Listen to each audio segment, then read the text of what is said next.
I'm not pulling in my driveway. We all know what that means. It's time for the Drive to Work at Home edition. So today I'm with Jess Dunks, and we're going to talk all about the line between Acorn and Eternal. Hey, Jess. Awesome. Yeah, hey, how's it going? Okay, so what I've done is I made a list of cards that people keep asking me about. Either they're Acorn cards, people are like, why isn't it Eternal? Or they're Eternal cards, like, why isn't this Acorn? So I picked a list of stuff I get asked most about.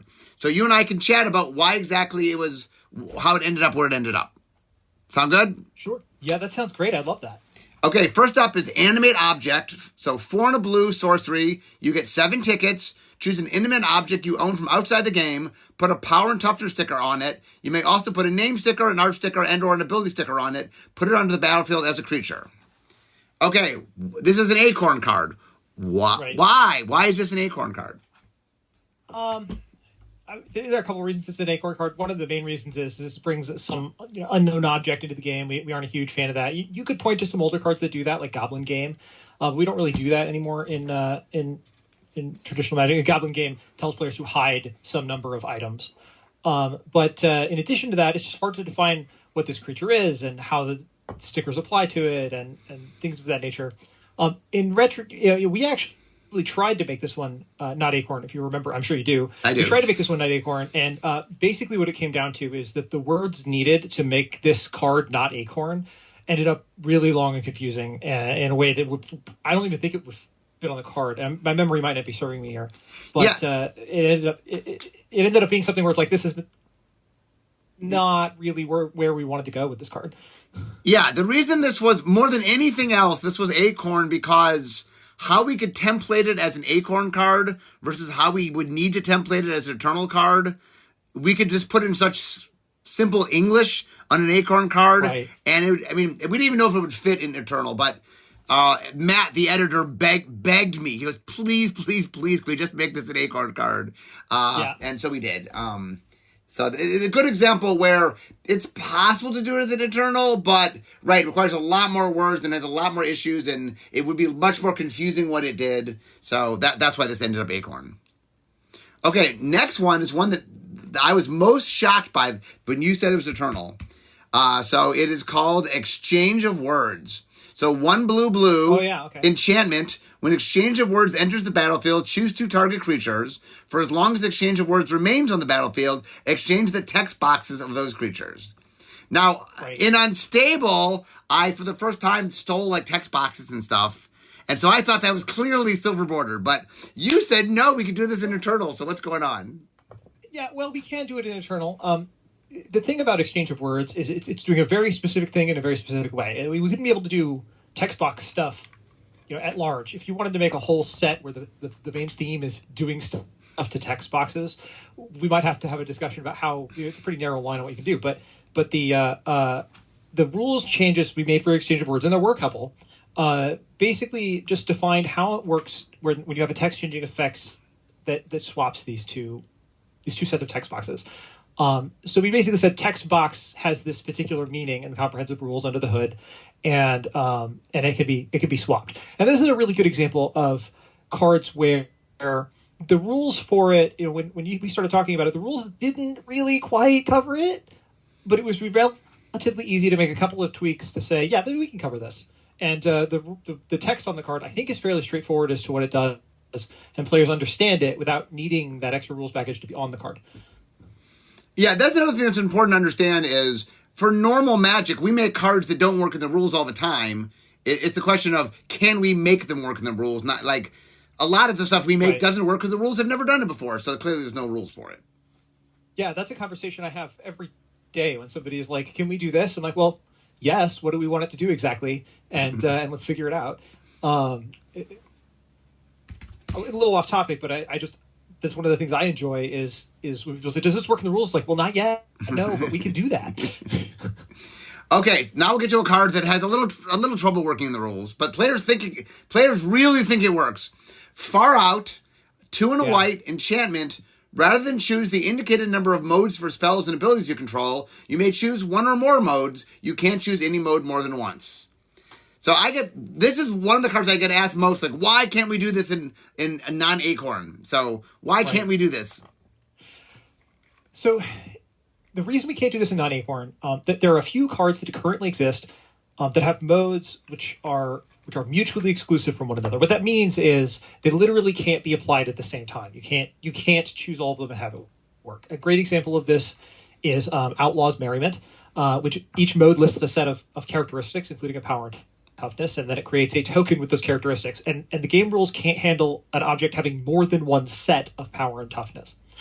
Now, I've seen a lot of people talk about, you could have changed that one card, or the few examples of cards that there are that do that and to have some different text. We could do that. It would make those cards long enough that reprinting them would make them nearly unreadable because the text would be so small.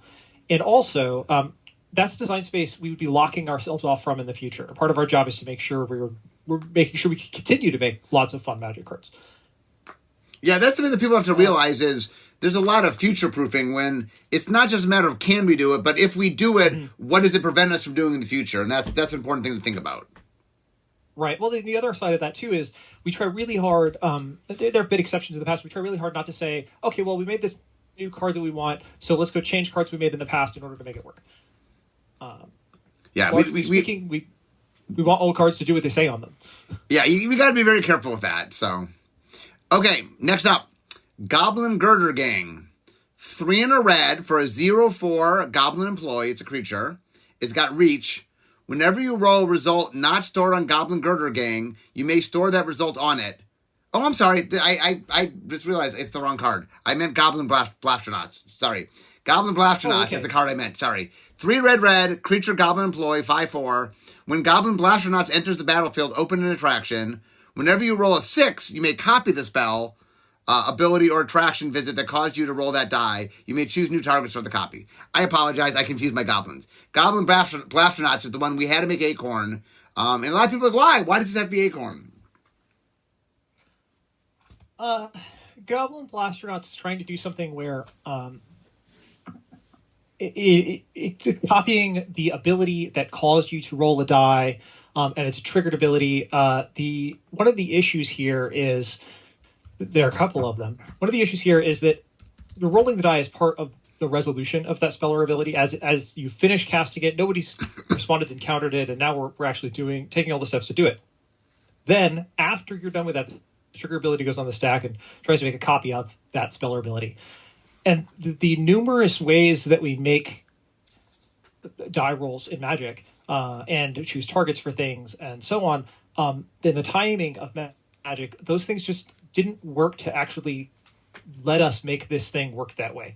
I could probably take up a good chunk of the podcast talking about exactly why, but the large problems here are the timing of when you're actually making this copy and whether or not the item you're copying is actually something that can be copied at that point because you've already finished resolving it at that point. Okay. Next up is Grand Marshal Macy. So she's 1 white-black for a 2/2 legendary creature, human performer. You may choose not to untap Grand Marshal Macy during your untap step. If you do, put a pause counter on it. Then you lose 1 life for each pause counter on it. Whenever Macy becomes untapped, remove all pause counters from it. 2 and tap, choose an until end of turn or this turn effect. As long as Macy remains tapped, that effect doesn't end. So this was an effect I thought maybe we could do, and you were like, no, let's not do this. Yeah. Well, I will say this one wasn't just a problem for me. There were also concerns about what this would do in some. I think there were concerns about what this would do in some Eternal formats. There were some concerns about this in Eternal formats, but I was under the belief that we have done this. Like if we didn't have no. That's not exactly what I meant. Oh, okay. This would be difficult to do, and the reason it's difficult to do is because the concept of an effect isn't always clear. It's easy to point at a spell or an ability and say, this thing, I want this thing. But spells and abilities have multiple effects that happen, so the word effect can mean a variety of different things in Magic. So when you're looking at an effect, Giant Growth is very obviously, it's got an effect. It gives this thing +3/+3 until end of turn. But what if a spell gives something +3/+3 and trample? Well, as far as the rules are concerned, that's 2 different effects. When does each one start? When does it end? Which one is this applying to? Those things are not well defined. This would have required a pretty big lift of new rule support to make it work, and it wasn't something we were we're currently set up for in the rules kind of at all. Okay, next up, it came from Planet Glurg. XX green-blue for a 0/0 legendary creature alien ooze. You may have it came from Planet Glurg enter the battlefield as a copy of X different creatures on the battlefield. Yeah, this is another one I get asked all the time. Like, why is this acorn? Why couldn't we just do this? This is a really interesting one, and it's something we have to watch out for as we make Magic card templates regularly. Is the game rules don't support one thing becoming a copy of multiple other things, and it kind of ties into the question we had earlier about far out. Is you end up getting a whole bunch of different sets of characteristics, and on the battlefield, the game can't handle things like having more than one set of power and toughness. Primarily, it's just that on the battlefield, objects only have one set of characteristics, and that's been a really important part of how Magic rules are framed, and a lot of things are framed around that assumption. So breaking that assumption breaks a lot of things in how the Magic rules work. Okay. Next up, Magar of the Magic Strings. He is a 1 black red for a 3/3 legendary creature, Minotaur Performer. 1 black red. Note the name of target instant or sorcery card in your graveyard and put it onto the battlefield face down. It's a 3/3 creature with, quote, whenever this creature deals combat damage to a player, you may create a copy of the card with a noted name. You may cast the copy without paying its mana cost, unquote. And, quote, if this creature would leave the battlefield, exile it instead of putting it anywhere else, unquote. So I know of every card in the set, I think this template went through more changes than any other card in the set. Yeah, it went through a lot, that's for sure. I remember the initial version you pitched was somewhat different than that, and it went through a bunch of changes. So this is not Acorn. No, this is Eternal. This is an Eternal card. Yeah, okay. Yeah. So this one's Eternal. Is the question, why is it Eternal, or what? Yeah, a lot of people are like, this seems like the kind of card that might be Acorn, and this is one of the cards I remember. The reason we kept rewording it is, but you said you thought it could be Eternal. Like, I wanted to make some weird commanders that you would build decks around that were really weird, but yet were still Eternal. And this was my poster child for, please, can we keep this Eternal if possible? Yeah. This one went through a lot of changes, and it is a weird one. And it's obviously jumping through a lot of hoops in its text box with noting things and making a copy of a noted spell when what you're really trying to do is just look at what this card is and cast a copy of it, right? That's functionally what's happening when you look at that card. Mm-hmm. And so it ended up with a lot of different templating changes to make sure that could actually work. And I as far as why is this Eternal, well, we had to build a couple of rules to support it. One exactly rule to support it, but we have been expanding what we can do with making copies of objects and things that you're looking at and saying, I want to make a copy of that. And this was a small expansion to that. And I didn't think it was out of the question to do. Matt also didn't, but I know that we had a lot of pushback back and forth on exactly what this should say. And this is where the card landed. And I think we're all pretty happy with it. I enjoy playing with it and when I played limited with the set. But I think it's fine. I guess I don't really have a better answer than it seems pretty good to me. I mean, it required you making a rule, but it was something you could do and it wasn't that hard to do. Right. Yeah, and it wasn't as extensive even as some of the other cards that we had to make some rules for in the set. Okay, next up is Nearby Planet. So it's a land with Rangeling. This card is every land type, including plains, island, swamp, mountain, forest, desert, gate, lair, locust, and all those Urza ones. Nearby Planet enters the battlefield tapped. When Nearby Planet enters the battlefield, sacrifice it unless you pay 1. Yep. Okay. This is one where we talked about it briefly, I remember. And the issue with giving something all land types, with saying this thing is all land types, what you end up, if you set something's land type to a basic land type, which you are doing with that card, then what you end up doing is saying, okay, the rules say it's a basic land type now. It's that basic land type. It has the mana ability that goes with that land type, and it loses all of its other abilities, which is not what we wanted this card to do. Right. And it is, this is another one where we could probably have changed some rules to make that work, but to do so, we're kind of touching some assumptions about how land types work, which is a little bit of a dangerous space that we don't want to get into where we're talking about making changes, especially when it's for one card in a situation like this.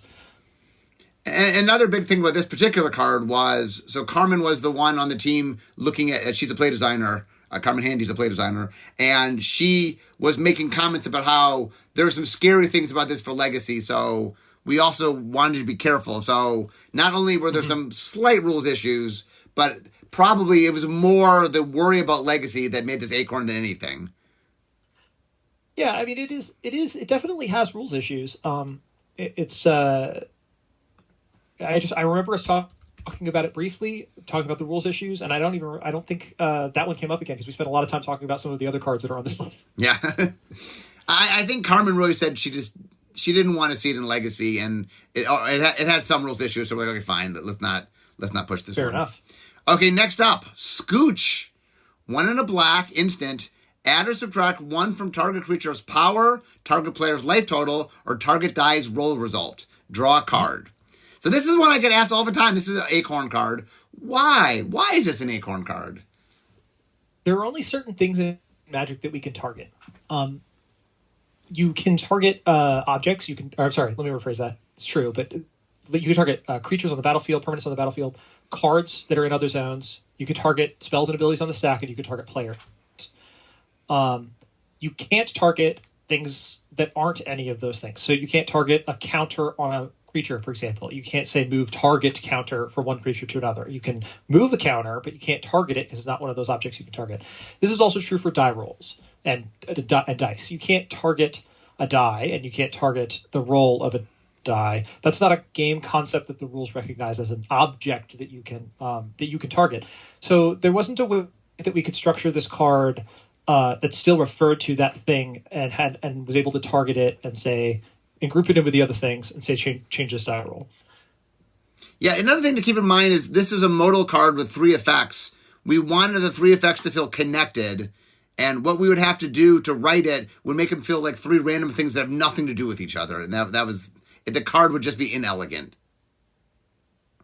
So that often is the case as well. Okay, next up, Sola Flora, intergalactic icon, 3 white. Oh, sorry, go ahead.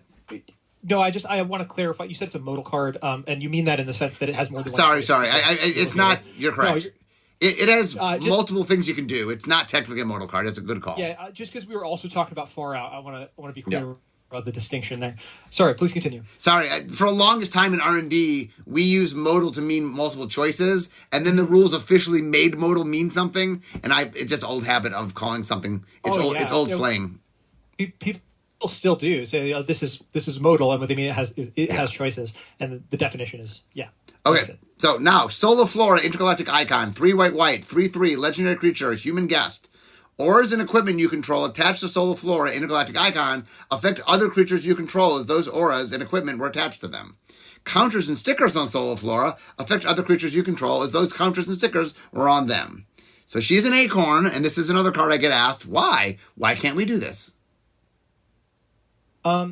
This is a really good one to talk about because this one looks on its face like, oh yeah, it's really obvious what this does. But when you start diving in and looking at, when you start looking for the problems especially in equipment and enchantments that could be attached to her, you start to realize there's some very strange and contradictory effects that can occur. There's some very undefined situations, especially when it involves things that refer to or like costs something have that refer to the equipped creature. So like if an equipment has tap this equipment tap the equipped creature to do a thing, it wouldn't be clear how that would work with something like Sola Flora. There are a bunch of other examples where it isn't clear. At best, it is ambiguous or just can't work if you have a specific aura or equipment or a set of auras or equipment that are on there. You just end up with not just unintuitive, but kind of nonsensical result in the rules. So this isn't something we were able to make work in a way that made sense. I don't know that we tried too hard to look at all of the caveats that would be necessary to make that work, but there are a bunch of problems that mostly involve just other equipment and auras. And I wish I had looked before we had this conversation to give a couple of examples, because I don't remember at this point the specific examples, but I know that was the main problem. Yeah, and also usually what happens is once you start finding 4 or 5 problems, like there's just a point where like there's enough problems, we're not going to solve all the problems. Yes, that absolutely, especially with a set like this where there's just a whole bunch of like one-off different things we have to worry about. Okay, next up, it's a card that it's an Acorn card that I actually, it shocks me people think this is even remotely close to Eternal, but it's called Soul Performer. 2 green. Oh. It's for a 2/2 creature elf performer. Tap, add tap. Activate only once each turn. While activating an ability, use tap rather than tapping the permanent to pay for tap. So I love this card. It's a fun card. So let's talk a little bit why isn't this in normal everyday Magic? Yeah, well, when you add mana, what you're really doing is you've got a resource called your mana pool, and you add mana, and mana kind of just goes to live there. And so, like, if I tap an island, I now have 1 blue mana that's just kind of floating there, waiting for me to use it. When I tap a creature, it doesn't work the same way. I don't create a tap symbol that's waiting for me to use it. That symbol just means the cost of this thing is to tap the creature. So adding a tap symbol, even though it's something where it's like, okay, that's weird and neat, and also I totally get what it's doing, when adding a tap symbol is just, it only makes sense because of how we think of mana, but it's not mana, so the rules don't support adding a tap as a resource in that sense. Tap just means the cost of tapping a creature. It doesn't mean this is a thing you have. Right. I mean, I think people conflate because mana has a symbol and it's a cost, and tap has a symbol and it's a cost, that they are the same thing, and they're just not the same thing. Yeah, this is a really interesting one because if you look at it, if you aren't familiar with what you just described and some of the intricacies of mana and symbols in the Magic rules, you got this card. It looks like it should work, but this was actually, when the set came out, this was a great example of cards that Magic judge friends of mine who were very involved with the rules, I showed it to them and they're just scratching their heads going, I don't understand how this could possibly work. Well, that's why there's an acorn on it. Mm-hmm. Okay, next up we have Space Balerin. So Space Balerin is, where is he? 2 white blue. He's a legendary planeswalker, Jace, with 3 loyalty. He has Space Sculptor. Space Balerin divides the battlefield into alpha, beta, and gamma sectors. If a creature isn't assigned to a sector, its controller assigns it to one. Opponents assign first. For a +1 ability, creatures in each sector can be blocked this turn only by creatures in the same sector. -1 loyalty, put a +1/+1 counter on each creature in the sector of your choice, and -5, destroy all creatures in the sector of your choice. So this is a card, this is Eternal, and this is the card that people ask me all the time, like, how is this Eternal? How is this not Acorn? How is this not Acorn? Yeah, I asked myself that question when I was writing the rules. No, just kidding. This one is, this is an interesting case where it actually really highlights something we do in Magic rules all the time. It uses a keyword ability and then some reminder text that tells you some parts of the keyword ability that you need as a player in order to understand what's going on. But all of the crunchy rules bits are kind of hidden in under the hood in the actual comprehensive rules. There's a much longer section about what Space Sculptor actually means when it's on cards. And so the way that we can get all of that information is to use a keyword ability. Now, we can't do that all the time because if you introduce too many of these kinds of words, then it becomes confusing in a small, as you know, too many specific words in a small space of time just can be overloading. But we can use it to get more information onto a card. Just like flying, which is very resonant, means this creature can't be blocked except by creatures flying in reach. We don't have to write that on the card every time we put flying on a card. You just know what it means. So we did that. And Space Sculptor is a little bit hacky how it actually works because it really just gives your creatures designations of the different sectors that they're in, or everybody's creatures, I should say. It doesn't technically divide the battlefield into sectors as the reminder text implies. Could we do that? Maybe. That's a really big ask for the one card we have here. But because I knew that we could get to a way of approximating that and getting this play correct, this is definitely something we can do in Acorn, with the reminder text kind of guiding you as to what's actually happening. Well, I mean, but this is Eternal. It's not Acorn, right? I'm sorry, I meant Oh, you meant Eternal. Okay. I apologize. I just misspoke. Okay, so here's another card that people seem to think like just should work, and I don't think it's remotely close to working, is Trigger Happy. So 1 in a red for an instant. Choose a triggered ability of target permanent. It triggers. You control that ability. Why? Why can't this be Eternal? So Trigger Happy. So causing a triggered ability to trigger is a little weird on its own. Figuring out how we make that work in the rules, support abilities triggering that way would be new and novel. In addition to that, there are a bunch of questions about things like who controls the ability when you do that. So I'm sorry, I know you just read it, but does it target a triggered ability or something you control or anything? No, it says choose a triggered ability of target permanent. You do not need to control it. Yeah. So that's another issue. There are a lot of triggered abilities where it's not clear what would happen if another player controls the ability, and if I choose your ability on your creature, who controls it? Do you control it or do I control it? Because I had the Trigger Happy card. It would be a question we need to answer, and neither answer was actually all that intuitive when you start looking at all the different triggered abilities that can happen. So that was one where it's another one where you go, well, on its face, yeah, it's pretty simple. We could make that work. And then when you start diving into it and you start looking at the possible triggered abilities that we could be causing to trigger with this, you go, wait, there's a bunch of head scratchers here. And just like you described before, once you hit a certain number of those, you go, yeah, this isn't what we should do. Okay, next up is Truss Chief Engineer. So it's blue and a black. Legendary creature, Vidalcan Rogue Employee, 1/3. When Truss Chief Engineer enters the battlefield or another creature dies, put a hack counter on Truss. 2 and tap, remove X hack counters from Truss, add or subtract X from a number or number word on target spell or permanent until end of turn. This effect can't reduce a number below 1 or number word below 1.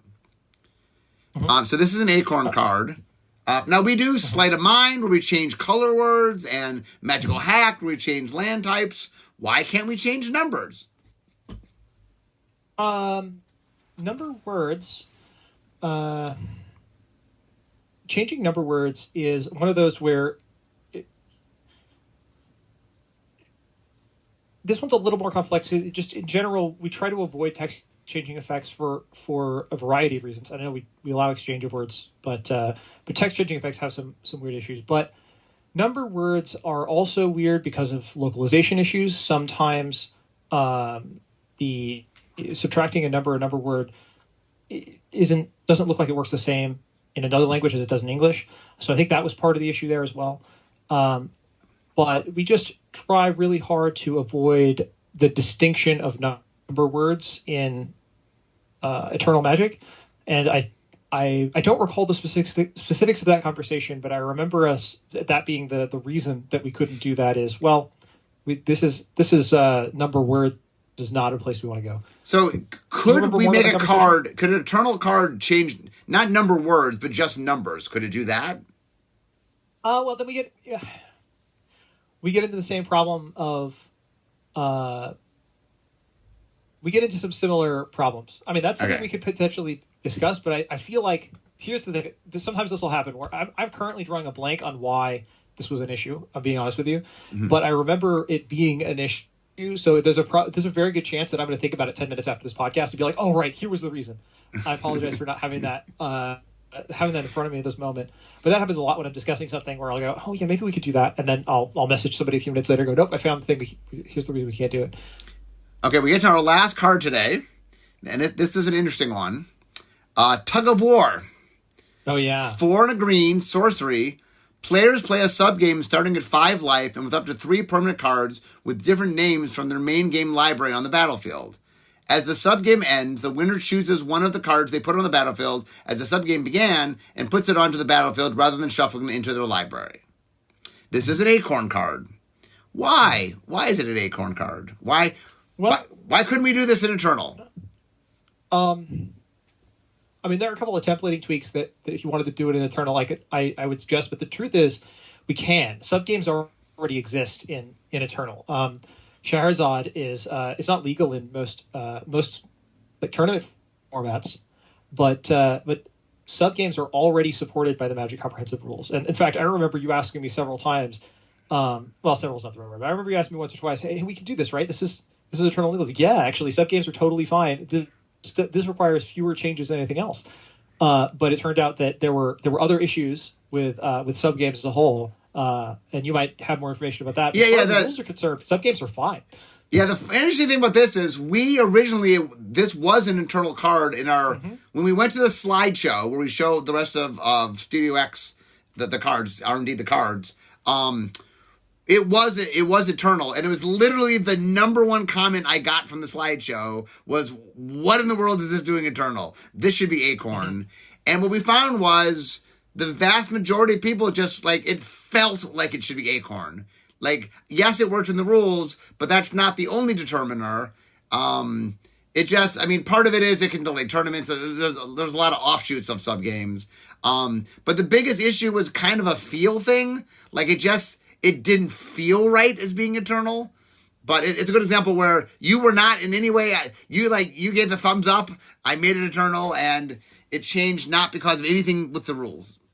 Yeah, I was never opposed to a subgame being Eternal. That was is and still remains fine if you wanted to do it. Well, anyway, I want to thank you. Like I said, the one of the things that's really interesting about having a product where there's a line between the Acorn Eternal line, that this is the only product to ever have done that. So it is I think it makes people want to question why things are on either side. And so I'm glad to have you on today to sort of walk through some of the more contentious ones, I should say. For sure. Yeah, absolutely. And I was glad to be here. Thanks for chatting. The whole thing, I'll just say real quick, the whole thing was super fun to go through all of those cards and try to figure it out and all the back and forth we had. And it was a real joy to make this set. I hope people have fun playing it. Well, I want to thanks Jess for showing up today. And like I said, it was fun to talk all this through. But to everybody else, guys, I'm at my desk, so we all know what that means. It means it's the end of my drive to work. So instead of talking magic and magic rules, it's time to make some magic. So I will see you guys next week. Bye-bye.